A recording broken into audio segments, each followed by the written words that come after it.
Welcome to the WEInvested podcast, where we teach you how to save and make more cash.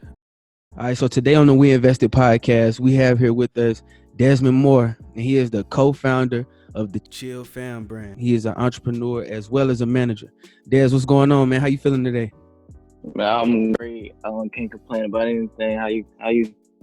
I'm good, bro. Thank you for joining me too, man. This I feel like this is a big interview, man, because you're going crazy in the city right now. You're going crazy back home, so it just feels good to be able to, pick your brain and see how you got started with everything. Yeah, I definitely appreciate that when somebody always reach out to me, because I'm one of those people who always reach out to somebody when I see what they have going on and they consistent with it. So I appreciate it for real. That's a fact, bro. So just to get started, what exactly is Chill Fam, and how did you come up with that name? Well, Chill Fam actually as you see, it's a lot going on. It's a brand of where you get to express yourself. The Chill Fam, the name actually came from my cousin Stacy. He's a co-founder as well. So it's kind of a double entendre. Like Chill Fam, it's a statement like Chill Fam, but it's also kind of everybody who with us, their personality is more laid back, a chill personality, and the whole how everything is ran is real. It's family oriented, so it's like a double entendre for real. Like everything always ties into it in both ways. Where now we started blogging. We started as blogging. Like I said, it came from Twitter, and we started off as blogging, and music started off with marketing and helping independent artists kind of posting their music, helping them with a little direction. And it kind of started getting more personal to the point to where it turned into the managing artists, stuff and the clothes, even down to the clothing line. We didn't have a clothing line. We had it to where we had got some shirts for just the four of us. It started off with four of us.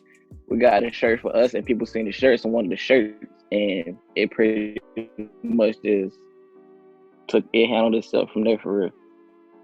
Man, and that's crazy that you say it really started with a blog, but it started off like marketing too, because I really found out about Chill Fam, I think when I saw that you had sent Cardi B something like a box or something, and they were repping the Chill Fam brand. So that was crazy. Like, how did that happen, and how did you feel when you saw that?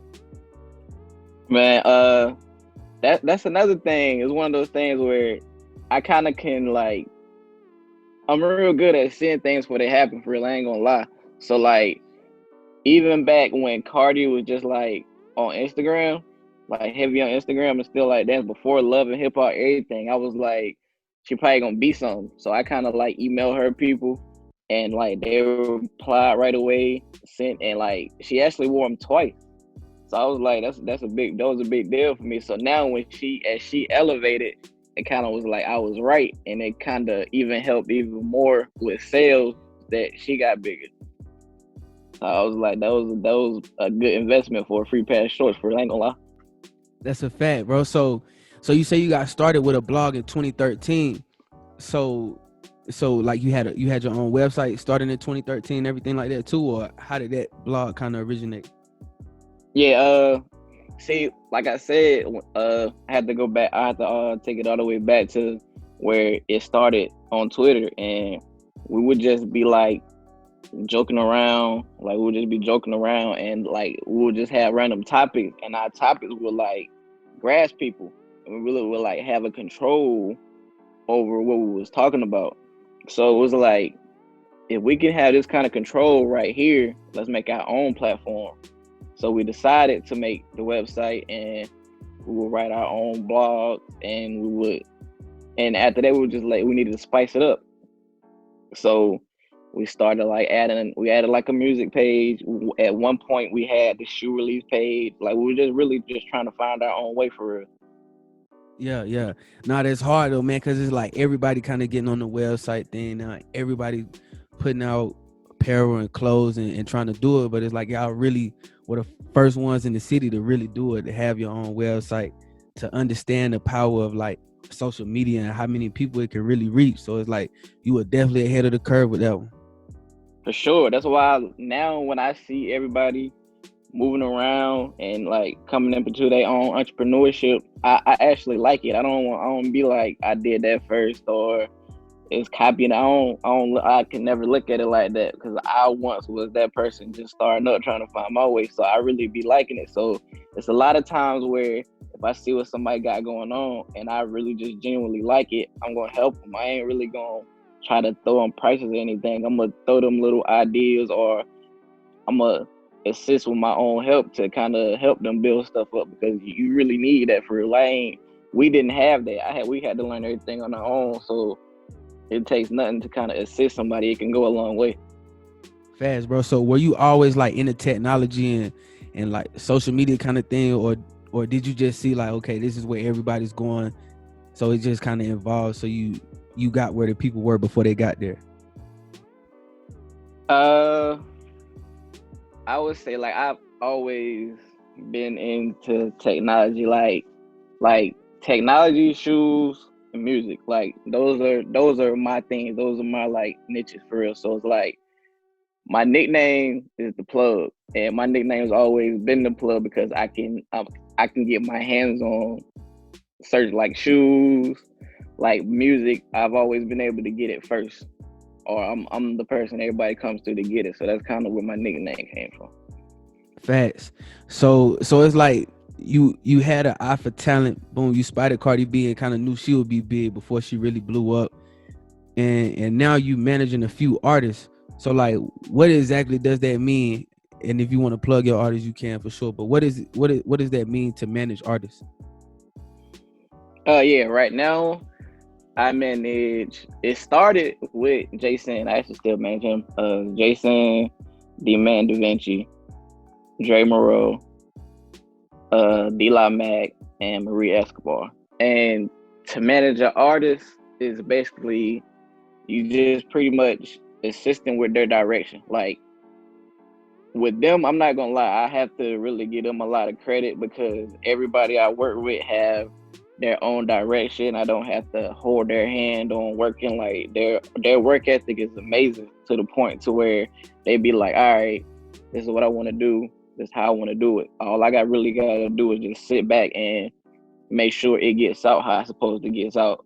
And I'm like, the youngest one is the newest one. That's Marie Escobar. And even with her, I don't have to hold her hand, but it's like when it comes to the business side, like the whole business thing, I run it off of loyalty. Like trust and loyalty. Like you have to trust somebody before you can do business with them. So I rather everything that I do for them, I teach them and I show it to them and put it in their face to know what's going on. So they don't have to feel like they don't never have to worry to be like I'm getting over on them. So it's like to be a manager, you have to be connected. So you have to it's outside of just music. You have to connect with them to know how to be on the same page with them individually, not just one person. That's why it's like you just can't manage anybody, or you can't just like have anybody your manager. You have to have a different kind of connection. For sure, bro. And it's like I just kind of been watching what's been going on, especially during the pandemic. Everything kind of been slowed down with because of COVID. But it's like your whole brand is just going crazy right now. Everybody dropping music, dropping clothes, shooting videos, photo shoots. Everything is just like y'all staying active and constantly putting out content and staying in the people's faces. So it's like the whole team work ethic is crazy right now. Yeah, I definitely appreciate that. And that was just like this pandemic, of course, is one of those things where it's unfortunate, but it's one of those things where it's pretty much an opportunity for real. Where if you kind of locked in, you sitting down, you got to kind of take advantage of everybody else being sitting around. So you have to kind of up your work ethic. It's a time where you can move around a little bit more. For sure, bro. So like what's an average day for you, man? So like how do you make sure that you stay productive and creative? Average day for me is I probably wake up about 6:15, like sometimes earlier.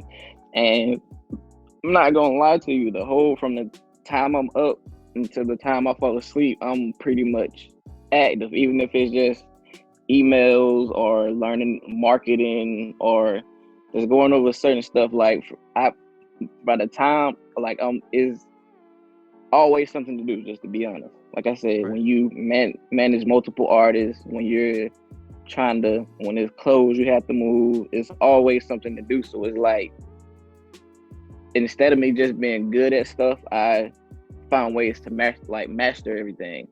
So that way, I is never no holes. It's never no something I have to backtrack on.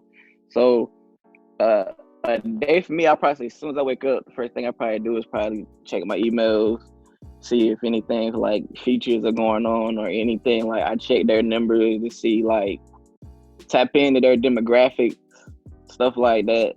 Kind of like just all throughout the day, and I work on marketing a lot. Like that's one of those things where you are like you have to put yourself in school too when it comes to marketing because you have to kind of rebrand to sell everything else. Like you have to rebrand constantly. Facts, bro. And it seemed like you wear a lot of hats, like as the co-founder, from looking at numbers and looking at the analytics, marketing, being creative, being the business mind behind it. So like between the marketing, the being creative, the business side, the networking, like which role that you play like is your favorite that you can do, no questions asked, like that you would do all day if you could? Day business wise, I definitely would say the music part for sure. Like the whole I love music to the point where if I could sit in the studio all day with them, I sit in the studio all day. Like there's little things to where I love having the story behind stuff. I love being able to have that story to tell behind everything, even to down to a song or a video shoot. Like that's my favorite part. Exactly, bro. I'm the same way. I like hearing the history behind stuff too, and like kind of how it got started. So I feel you on that. So you started this back in 2013. I think you said you and your cousin, right? Yeah, it's me, my cousin, my homeboy Miles, and my homeboy Quinn was actually four of us. Okay. So like, what's the importance of having a good team around you, and like, how did you build your team, like, and how did you? I guess it's three questions in one. So let me ask the first question first. What's the importance of having a good team around you? The importance of a good team is everything. Like nobody can do it alone. Is you have to have a good solid team. You have to have somebody that's always on go, ready to move whenever you're ready to move. Whenever you have an idea, they can bounce off of it to make it great. You have to be a great listener. And so it's like that's the most important thing, your foundation. Your foundation is the most important thing and you can't do it alone. No matter what it is, you have to have those people there that's always ready to go to war at by any means or whatever, and they're gonna let you know what's right, what's wrong. If it's something they can assist on, they're gonna toss you their ideas. You toss their ideas back, and you're not supposed to always agree. That's the beauty of it. Like you can disagree and not have any issues. So it's like you have to be egoless, you have to be selfless, and you also like everybody has to be a leader for sure. That's dope, bro. And I think it's an important part that you say you got to be egoless, especially like if you in a partnership team environment. I think that's necessary for like the team to thrive and grow and be successful. So like, how did you put together your team? Like, how did you know, okay, these are the right people to join the team? They had the same mindset, the same goals or whatever. So like, how did you go about kind of screening the right people to be on the team? Uh, like I said, when it comes to us, everybody who founded it, it pretty much everything really like built itself. So I can kind of like I can answer that question for the artist wise, and with them, they're they're just like me in a sense of like they're always like they ready to work. They're willing to. put in all the time it takes to get something done they're willing to make the sacrifices it takes. Also, they're not going to do anything to tarnish themselves or their brand or our brand as a whole. So it's one of those things where, like I said, it's real family oriented, however you want to say it. But like, I have to get to know you from a personal standpoint. So it's not just my decision. Like, everybody else has to have that same connection with you. So if it's you in here and you vibing with three of us, and the other person doesn't vibe with you, it's something that we can't have because we're already here and we already feel the same way about each other. So I can't bring that energy in if it's gonna make one person uncomfortable. So when it comes to selection, it's very hard because, like I said, you have to make sure that one person doesn't bring everything down, and you also have to make sure that one person is egoless to the point where they know that they're going to get everything they want, how they want, when they want, but also be able to understand that there's somebody right next to you that's going to be standing beside you, and they're going to be able to do the same thing, and you can assist them in a sense of simple support. True. So when you are like checking out an artist, what makes an artist like pop to you? Like, okay, they got that star power, they got potential. Like, what makes an artist pop for you? Whether it's like personality, whether it's their talent, or whatever it is. To be honest, it's like a feeling for real. Like, it's one of those things like somebody walk in the room and you're not intimidated by them, but you can feel their presence. So they have that one, like it's just something you're born with for real. On top of like they also have talent, of course. So the perfect story for that would be Maria Escobar again, where when I met her, we was doing a open mic at Platinum Cafe, and I'd never seen her a day in my life, like anything, and she was just like, you could just feel her good energy, and she was just like, she rapped, and nobody took her serious because she was just this giggly girl, and she freestyled, and I was blown away. So I was like, that's it. I could like she's it, and like those one of those things I was looking for anyway. Cause I was strongly looking for a female rapper, so it kind of like just really happened. So it's crazy that without her having no song, not recording anything, I kind of like felt that, and she's proved me right this year. Yeah, for sure. I see it. She been going crazy on Instagram too. But just to kind of get back to your marketing,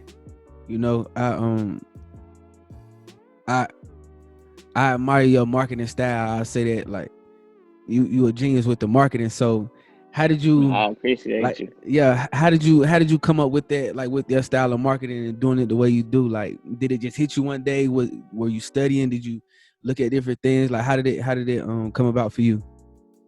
With me, I would have to say I study a lot. Like, I study the greats, I study who's moving right now, and I kind of put my own spin on it. So like, there's nothing that's happened that you've never seen before. So you can still take those things and put your own creative spin on it to make it look brand new.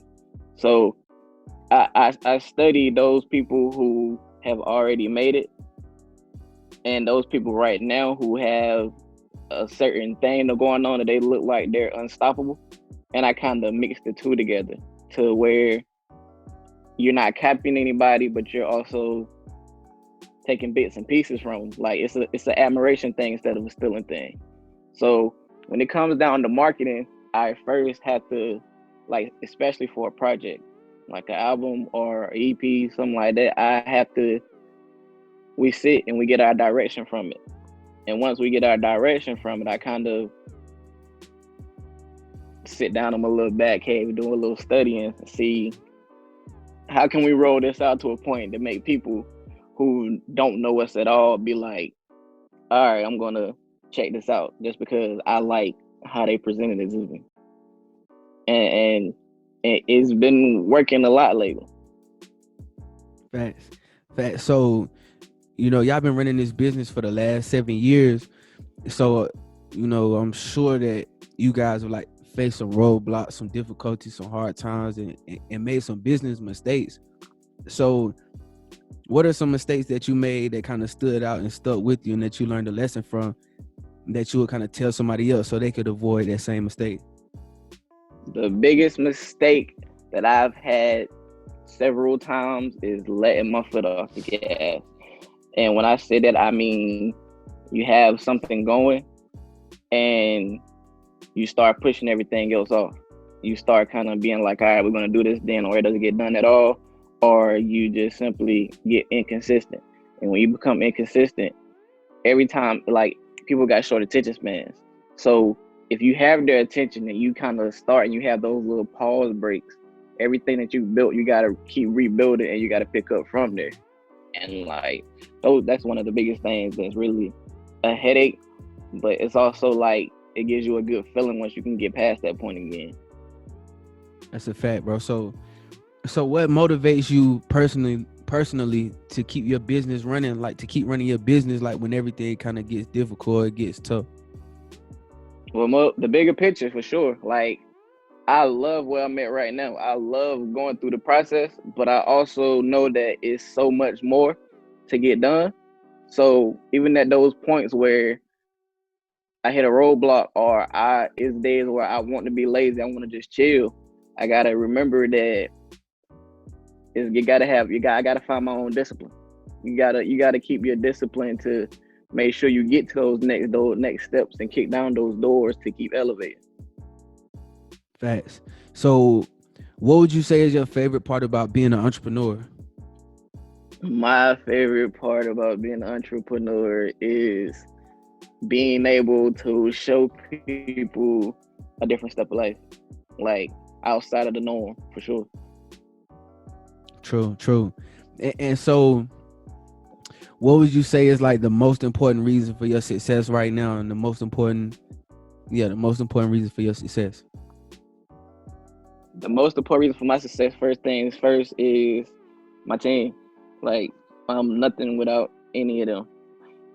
And then next is my work ethic, like, and always being able to see the bigger picture. I know that no matter how I'm feeling, no matter what my mood is, it's something that has to always get done. You have to really work on your emotional intelligence. You can't, because you have a bad day, not let everything else hurt.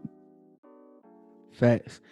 So since you've been in business and since you guys got started, can you remember a time, like a critical moment in your business? So like in your business journey, so like a fight or flight kind of moment, like, okay, if this doesn't happen, it's gonna happen, or like a breaking point, something like that, like a fight or flight moment. One of those, I think my best memory for sure is the grand opening of the Street Execs studio. I had connected with their lawyer, with their entertainment lawyer, and like, I was pretty much like reaching out to her having conversations back and forth, and I was just pretty much telling her that like I wasn't looking for a handout. I didn't want like opportunity. Just, if you place me in these places, like if this opportunity comes where it's things that can gravitate from, and you put me in these places, we can create our own way. So she hit us up like a day or two beforehand and was like, Street Execs is having their grand opening. They're opening up or whatever. And we were just like, cool, we gonna be there. So we just dropped everything. We went through like a lot of roadblocks. I'm talking about like, we had to get like a window fix. It was so much that was trying to like pretty much stop us from getting there. And we got there and we pretty much connected with everybody. And it was one of those moments that it was well worth it. Like, it was a struggle to make it happen, but it got me in a lot of places, and I'm still connected with some people now that I used to didn't reach out to because I knew I wasn't ready to present stuff to them, and now they kind of like reach out to me. So it's crazy to see how much things have changed over time with work ethic, for sure. True. So who do you look up to for inspiration? Uh, First, well, currently at the moment is Coach K and P, for sure. I love the way they move everything. I love how they handle their artists. Uh, just From all the QC? yeah, just all the like executives are like the Master P's, the Diddy's, the Birdmans, the J Princes. I kind of like study them, and I also have this thing where I watch a lot of like drug dealer documentaries, and I don't watch them for the drug related reasons. I watch them because I want to know how somebody from that environment can control a whole enterprise and have that respect from those people, and those people will be really ready to do whatever for them. So I kind of like also watch the Frank Lucases and the Freeway Ricky Rosses and like and the Pablo Escobars and the stuff like that, and I watch and I take how they operated their business. I take their business in, and I kind of put it into my own. Facts. So how do you define success as an entrepreneur?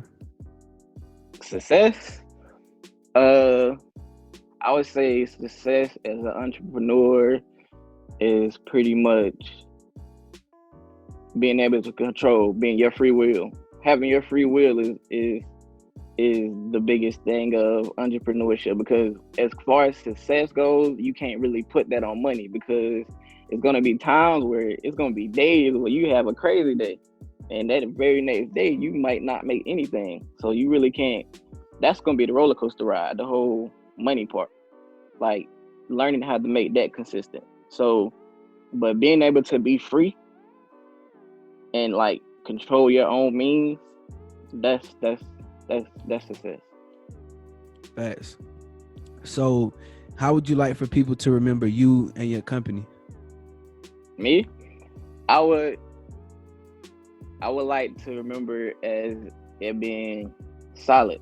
Like what it's ran off of. It's ran off as morals. It's ran off respect, and never bended or folded to change that. Like you can't be bold. So just because the opportunity is thrown your way, you don't really just jump to it. You figure things out on your own if you have to. If you reach into a roadblock, you learn how to go around the roadblock. I'd rather be remembered as somebody who kind of did things their own way. Same thing with my company. Same thing with everybody involved. I'd rather them be able to know that they were themselves at all times. They Facts. never compromised that. That's a fact, bro. So what does the future of Chill Fam look like? The feature. The Oh my future. god. Oh my bad. The future. I would say like this is just the beginning. So as far as future, I would say a lot. You will see it a lot more. When I say you'll see it a lot more, meaning there's gonna be a lot more work coming from us. There's gonna be a lot more of everything, even down to clothes. Clothes is really just merchandise for us, but it does well. So it's one of those things where you pretty much make sure it got to get out. So you're gonna see a lot. You're gonna outside of just Chill Fam. I love for everybody to have their own brand in the sense of being what their name is gonna be their name. So I'm working on building a foundation of individuals that works as a team. Like I want it's an all-star team. Everybody here is all-star. Everybody's starting their own right. So you're gonna see more consistency when it comes to music. That's first. The music, and you're just gonna see like a lot of elevation. Everybody who kind of watching now gonna see how everything's been growing, and it's gonna really turn into something great. Like I'm for sure of that. That's dope, bro. That's dope. And look, before we get out of here, man, we like to play a rapid fire question game at the end of every podcast, man. So I ask you 3 quick questions if that's cool with you. Oh yeah, I'm with it. All right, question number 1. What's your favorite place to travel? Favorite place to travel is definitely Atlanta. Why? Why? The culture, man. You get to see a lot of people having it their way. You get to see like it's not where we come from. You don't really see a lot of rich people, in the sense of when you go there, you see people. Everybody just rich, even if they're not rich, they look rich, and it's normal to them. Like, I appreciate the culture. I definitely love the strip clubs, and I love the food in the strip club. So yeah. Facts. So what song explains your life the most? What song explains myself the most would probably be Jay-Z's "What More Can I Say." Hard. All right, last question, bro. What's an amazing thing that you did that no one was around to see? The most amazing thing that I did that no one was around to see would have to be when we dropped Jason's first project and we crashed our website. And I would say no one was there to see because they couldn't see the excitement on our faces. Just we wasn't tripping off the fact that our website crashed. We was excited that we had the ability to do that. Not knowing we didn't know anything about how anything would do. We were just naive for real at that point. That's what's up, man. And look, where can the people find you on social media? My Instagram is ChillFamDez. The company's is chill_fam. My Twitter is, I don't even remember what my Twitter is, so we ain't gonna tell that one. And my Facebook is Dez Rashad. Facts, man. Dez, appreciate you for stopping by, man. Thank you. Man, I appreciate you for having me. Yep, for sure.